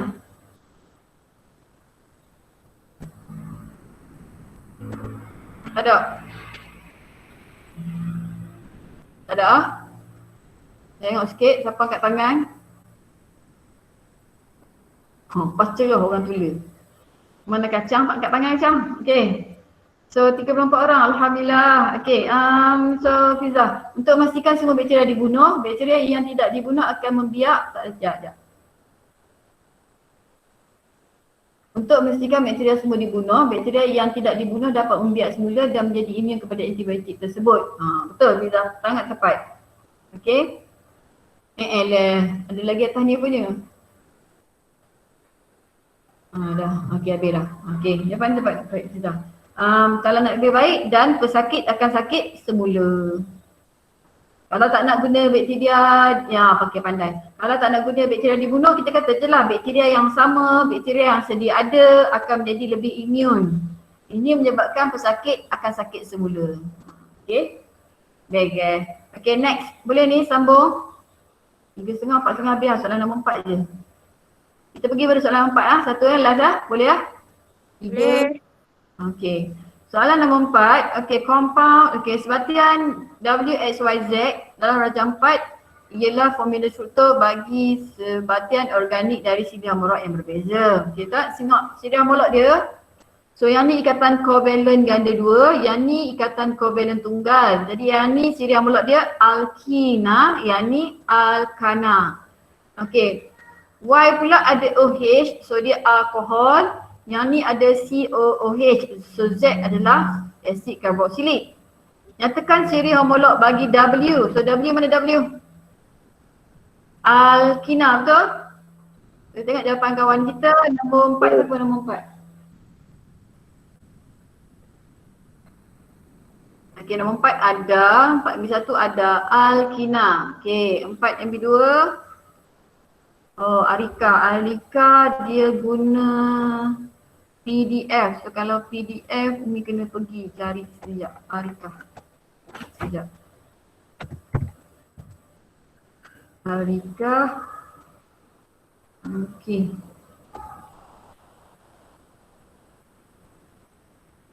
So Arika jawab alkina. Okey, dua-dua jawapan betul lah. Dua-dua jawapan betul. Jawapan Arika betul, jawapan Ada betul. Okey, next soalan seterusnya tanya sebatian manakah mengalami tindak balas penambahan? Jelaskan jawapan anda. Okey, penambahan. So kena ingat, kalau alkana tukbak, tukar ganti pembakaran. Kalau alkina tambak, penambahan, pembakaran. Jadi bila soalan tanya yang mana mengalami tindak balas penambahan, so jawapan dia sebatian W lah. Sebatian W. Okey, jelaskan jawapan anda. So jelaskan jawapan anda. Tak lain tak bukan kerana sebatian W mengandungi ikatan kovalent ganda 2. Okey, atau kita boleh sebut kerana sebatian W adalah hidrokarbon tak tepu. Kalau yang ni mengandungi ikatan kovalent tunggal dan merupakan hidrokarbon tepu. Okey, kita tengok jawapan sahabat kita. Arika tadi, mana Arika? Okey, Arika kata sebatian W kerana W, okey betul, kerana ia merupakan sebatian, okey sebatian tak tepu. Okey. Sebatian tak tepu tu kena baiki sikit Arika, sepatutnya sebatian hidrokarbon tak tepu, pandai ya. Sebatian hidrokarbon tak tepu mempunyai ikatan ganda 2. Okey, jawapan ni salah. Kenapa salah? Ikatan kovalent. Ikatan kovalent ganda 2 baru betul. Okey, kita tengok jawapan Farhada pula.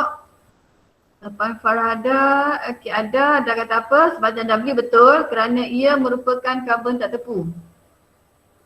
Ada ni jawapan latest ke ada? Okey. So, Umi takut Umi masa tu tak ada line kan. Umi takut Umi salah ambil. Okey, kerana ia merupakan karbon tak tepu. Okey, jawapan ni salah. Dia bukan karbon tak tepu dia bukan karbon. Karbon atom, unsur. Kita sedang bercakap tentang sebatian. Sebatian. Okey, sebatian ni dia lebih daripada satu unsur. Okey, dia sebatian hidrokarbon. Sebab sebatian hidrokarbon ialah sebatian yang mengandungi unsur karbon dan hidrogen sahaja. Cuma dalam alkina, okey, ikatan kovalent ganda 2 antara atom karbon. Jadi dia merupakan hidrokarbon. Sebatian hidrokarbon tak tepu. Bukan karbon tak tepu. So dalam kes ni tak ada, dalam kes ada ni bukan karbon, patutnya hydrokarbon, tak tepu. Dalam arikah tadi ikatan kovalent ganda 2, bukan ikatan ganda 2. Ingat ikatan dalam kimia ada 2 je, kovalent ion. Cuma kovalent ni dia pecah pada 3, kovalent tunggal, kovalent ganda 2, kovalent ganda 3. Okey, so dua-dua jawapan salah. Dapat 1 markah je lah. Dapat 1 markah kat sini, yang ni explanation dia salah. Alright, soalan seterusnya. Sebatian X diperolehi daripada W, tak boleh, Umi kena tengok soalan. Tak nampak. Okey. Sebatian X diperolehi daripada W, huraikan dengan ringkas bagaimana tindak balas ini berlaku. Okey, X dapat daripada W, mana? X dapat daripada W. Okey, X alkana dapat daripada alkina. So maksudnya melalui tindak balas penambahan. Tambah apa? Hidrogen. Hidrogen. Alright, betul. So soalan kata huraikan dengan ringkas bagaimana tindak balas itu berlaku. Jadi kita kena gambar tambahkan dengan hidrogen. Kita tengok jawapan sahabat kita. Tindak balas penghidrogenan. Okey. Tindak balas penambahan hidrogen juga adalah tindak balas penghidrogenan, betul tak? Okey, gunakan nikel sebagai mangkin. Okey. Dapat 1 markah kat sini ada. Gunakan nikel sebagai mangkin, bukan duduk dekat huraian. Dia duduk kat sini. Nyatakan keadaan yang diperlukan. Okey, keadaan ini tidak merujuk kepada keadaan alkana tadi. Keadaan ni merujuk kepada keadaan tindak balas. Okey, sebab dia kata keadaan yang diperlukan dalam tindak balas. So nikel ni duduk sini. So jawapan ada ni dapat 1 markah. Kita tengok pula jawapan Arikah. Arikah kata penghidrogenan, okey betul. Sama ada nak tulis tindak balas penambahan hidrogen atau nama dia penghidrogenan. Gas hidrogen dicampurkan ke dalam sebatian etena. Etena menghasilkan sebatian X iaitu etana. Okey. Gas hidrogen dicampurkan dalam sebatian etena menghasilkan sebatian X iaitu etana. Okey, betul. Jawapan ni betul. Menyatakan, okey. So sekarang ni dalam jawapan Arikah tadi, Arikah bagi tahu tu adalah tugasan kita. Apa yang kita buat? Kita campurkan dengan gas hidrogen. So apa lagi kita boleh terang kat sini? Selepas campur dengan gas hidrogen apa jadi? Kalau terang ikatan dia pecah jadi ikatan tunggal. Okey. So boleh juga. Kalau tak nak tulis macam Arikah ni, gas hidrogen dicampurkan dalam sebatian etena menghasilkan sebatian X iaitu etana. Jelas kat sini. Dia dah sebut sini alkana pun boleh. Ataupun kita kata gas hidrogen, okey, tambahkan gas hidrogen ke dalam alkina. Ikatan kovalent ganda 2 akan apa? Akan mengalami tindak balas menghasilkan etena pun betul. Okey, jadi jawapan ni jawapan yang tepat ni. Sama ada kita nak maklum terus etena terhasil ataupun kita nak kata tindak balas akan memecahkan ikatan kovalent ganda 2 dalam alkina menghasilkan alkana pun boleh. Okey, jadi jawapan tadi dapat sini 1 markah. Okey, soalan terakhir, soalan seterusnya dia tanya nyatakan keadaan. Okey, keadaan baru gitu ada. Keadaan ni baru sebut, sebab tu dia bagi sini 2 markah. Okey, keadaan dia bila kita nak buat penghidrogenan kita ada 2 keadaan, iaitu suhu dengan mangkin. So mangkin dia ialah nikel. Kalau tak nak guna nikel boleh guna platinum, 1 markah. Suhu dia 180 darjah Celsius. Okey, so tengok jawapan Arikah. Banyak sangat kan. Okey, jawapan Arikah gas. Okey, kedua-duanya memahami benda sama, bukan sayang. Soalan ni merujuk kepada nyatakan keadaan yang diperlukan dalam tindak balas ini. Maksudnya keadaan untuk dapat tindak balas yang optimum. Okey. So dalam jawapan ni 2 markah. Dia nak yang pertama mangkin dia apa? Yang kedua suhu dia apa? So dalam keadaan ni 1 nikel. Gunakan nikel atau platinum. Salah satu sebagai mangkin pada suhu 180 darjah Celsius. Okay. Ada soalan? Mi, Ya. kalau jawab menggunakan mangkin, lepas tu suhu 180 80 darjah Celsius, kita dah sebut mangkin tu nikel. Dapat 1 markah. Okay. Okey, sebab apa? Tadi siapa tanya tadi? Awin. Okey, sebab gini Awin. Sebab kita kena tahu dalam kimia, tindak balas yang berbeza memerlukan mangkin yang berbeza. Tindak balas yang tertentu, dia guna mangkin tertentu. Jadi bila kita guna mangkin saja, dia umum tak boleh. Sebab itulah dalam tajuk kadar tindak balas pun, dalam soalan yang baru ni, soalan kita kan, soalan terakhir kita, dia guna logam karbonat dengan asid. Kalau murid tulis faktor mangkin salah sebab logam karbonat dengan asid tak ada mangkin. Logam dengan asid baru ada mangkin, iaitu larutan kumpulan 2 sulfat. Jadi wajib sebut nama mangkin sebab logam yang tindak balas yang berbeza, mangkin yang berbeza. Okey, boleh Awin? Boleh. Okey, soalan seterusnya. Sebatian Y dengan Z, alkohol dengan asid bertindak balas membentuk satu sebatian yang berbau buah-buahan. So dia adalah ester, jelas kat situ. Namakan sebatian yang terbentuk. Okey, ingat balik Nora. So Nora nama alkohol dulu betul. So tengok alkohol kita 2 karbon. So etanol jadi etil. Okey, asid kita pula 2 karbon juga. Etanoik jadi etanoat. So nama dia etil etanoat. Okey, kita tengok jawapan sahabat kita. Namakan sebatian yang terbentuk ester. Okey, ada ester ni kalau soalan tanya namakan siri homolog. Namakan siri homolog. Baru kita jawab ester. Namakan siri homolog ester. Kan Umi kata bila nak belajar ni kita kena ingat 6 dulu.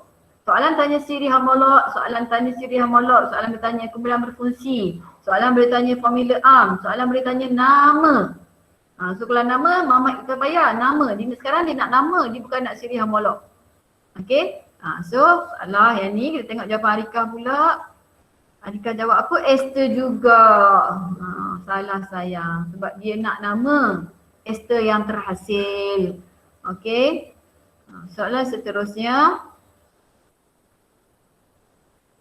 Okey, lukiskan formula struktur. Okey, tadi Nora. Tadi nama, rupa kita nak ambil asid dulu. So apa yang kita buat, kita ambil asid ni. 1, 2, asid ni. O ni ada, O yang ni dah keluar jadi air. So OH ni dah keluar, dia gabung dengan H ni jadi air. So O ni nanti akan masuk kat sini. Jadi C double bond C ada yang ni, lepas tu C double bond O ni. Yang ni dia akan ambil O yang ni. Jadi O kat sini, C. Okay. So kita tengok jawapan sahabat kita, tengok jawapan ada. Okay, betul ada. So ni asid, ni alkohol. So betul. Okay, tengok jawapan Arika pula. Okay. So ni asid. Okay, Arika dia lukis terbalik, nampak tak? So ni milik asid. Okay. So jawapan Arika ni kita boleh terima. Okay, jawapan Arika kita boleh terima. So macam kenapa Umi kata boleh terima? Sebab kebetulan kedua-duanya ada 2 C. Tapi ginilah, macam jawapan ada kita letak cermin. Jawapan ada tadi betul, kita letak cermin. So dia macam pantulan ni. So ni image ni. Jawapan Arika ni image kepada formula struktur tadi. So betul. Tapi yang Arika tulis ni salah. Kenapa salah? Jawapan Arika jadi salah. Kenapa? Ada H2O. No.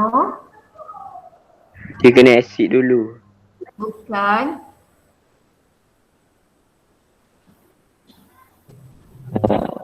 Karbon. Ini soalan Umi ni.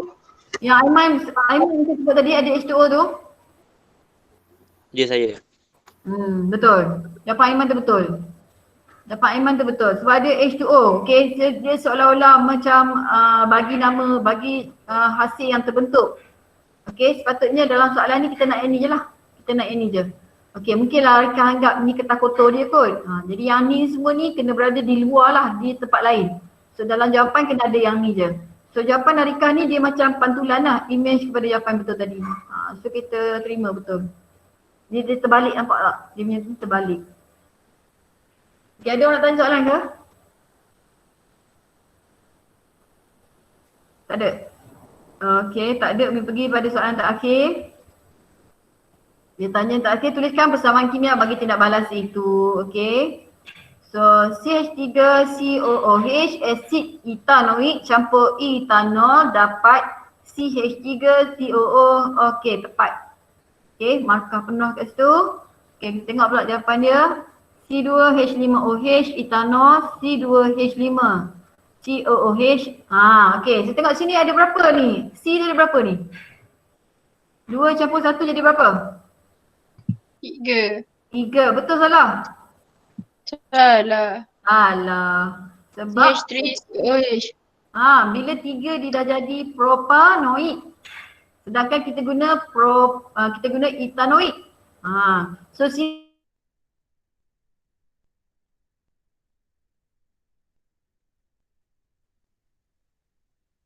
propanol, sedangkan dalam soalan kita kena guna etanol. Jadi Arika buat kat atas ni cantik dah ni. Cantik kat atas ni. Sepatutnya sini etanoik. Tapi sini jadi propanoik. Okey. So salah terus lah sebab dia nak persamaan kimia. Jadi jawapan tadi sepatutnya macam ni. Sebab sini 1, 2 etanoik, 1, 2 etanol, 1, 2 etil etanoat campur air. Okey, dia automatically seimbang, so dapat terus markah penuh kat situ. Okey, so habis soalan nombor 4. Okey, sekarang dah 4.40. Okey, macam mana? Kita stop kat sini, sambung hari Rabu ni ke? Ya. Ya, okey. So start. Apa dia? Sekejap. Apa sakit? Okey, tak ada, dah check kat sini. Okey, boleh kita stop dulu ke macam mana? Arif Fahmi. Kami tanya Arif lah, Arif macam mana Arif? Arif nak stop ke? Nak sambung? Arif? Atas persetujuan lah Umi. Saya okey je kalau nak teruskan pun. Oh, dahsyat. Tak apa, kita tanya tukang yang baca doa hari ni. Macam mana? Hadi? Kan hilang pula sekarang. Ada. Ya. Baik ada. Tak apalah. Ayik. Apa Mi? Macam mana? Nak sambung ke nak berhenti? Ikut yang lain. Oh, semua tak boleh jawapan. Aini? Mi, maaf Mi. Tu lah. Macam. Banyak je Aini. Aini? Sambung. Siapa yang sambung? Ya. Okey. Apa ni? Syaza dengan Fiza boleh ambil dah kehadiran? Ambil dah. Siapa tu? Fiza? Syaza? Dah. Okey, tak apalah. Biasanya Umi buat kelas pun sejam setengah je, tapi tadi biasalah aku 3.10 boleh masuk, so we stop 4.40. So hari Rabu nanti kita sambung lagi 2 soalan esei, 2 soalan struktur. Kawan kita dah hantar dah jawapan. So nanti Umi akan minta dalam grup siapa yang nak buat esei nombor 7 dengan esei nombor 8. Tak apalah, sambung terus lah. 7, 8, 9, 10. Okay? So kita get ready. Kalau kita laju masuk tadi, kita boleh terang dengan laju sebab tadi kita ambil sama dengan esei yang Terengganu. Okay, so Umi stop kat sini. Maaf diterima. Okay, kita akan sambung minggu depan hari Rabu untuk bincang lagi 2 soalan struktur. Sekejap sayang. Lepas tu nanti Umi akan tanya dalam grup siapa yang nak jawab soalan nombor 7, 8, 9 dan 10. Okay, itu saja dari Umi. Sebelum kita berhenti, sebelum Hadi baca tutupkan majlis kita, ada apa-apa nak tanya? Sabila? Ya? Ada apa nak tanya? Tak ada. Atif ada Atif? Atif ada? Dia nampak ni. Atif? Hilang dulu dah. Okay, dia angkat tangan. Alright, sedap lah. Okay, Hadi, tutup majlis. Surah maaf, tasbih tabaruk. Mana Hadi? Ya. Okay, jom. Bismillahirrahmanirrahim. Wal 'asr innal insana lafi khusr illa alladzina amanu wa amilus solihat wa tawassaw bil haqq wa tawassaw bis sabr. Allahumma inni nastaudi'uka bima 'allamtana fardudhu ilaina inda hajatina ilaih wa la tunsina ya rabbil alamin. Sallallahu ala sayyidina Muhammad wa ala alihi wa sahbihi wasallam. Alhamdulillahi rabbil alamin. Amin. Okay. Semoga kita dapat ilmu yang berkat, okay? Kecerdikan dengan ilmu yang bermanfaat. Alright, so itu saja. InsyaAllah kita jumpa hari Rabu. Jadual kita berubah hari Rabu juga ke 8 pagi. So 8.30. Okay, itu saja dari Umi. Okay, Assalamualaikum. Terima kasih Umi. Waalaikumsalam. Terima kasih Umi. Terima kasih Umi. Terima kasih Umi. Jami. Thank you. Awi. Thank you. Bye bye. Bye-bye. Ya. Umi stop record. Awi. Oi, lepas tu sini angkat tangan. Nampak? Boleh nampak orang angkat tangan. Tata. Okay, Tata, bye-bye. Assalamualaikum.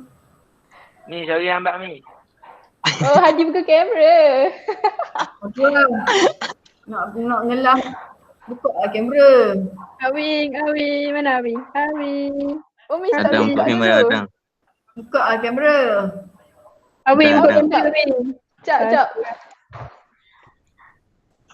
Okay, buka kamera sekarang ni hari. Oh, Adi. Gelap buka kamera ni. Adi buat benda Mi. Ha? Suka tunjuk siling bukan tunjuk muka. Dia buka kamera. Buka Jap. kamera tunjuk siling. Kenapa sini po? Hmm. Mana muka Awi? Ada background. Umi stop Background record betul. dulu. Background betul ke background apa tau? Tak, lolok macam tu. Rajin kat baca aku. Umi stop record. Ha? Okay, awak tak ingat, tak ingat. Umi stop record. Okay.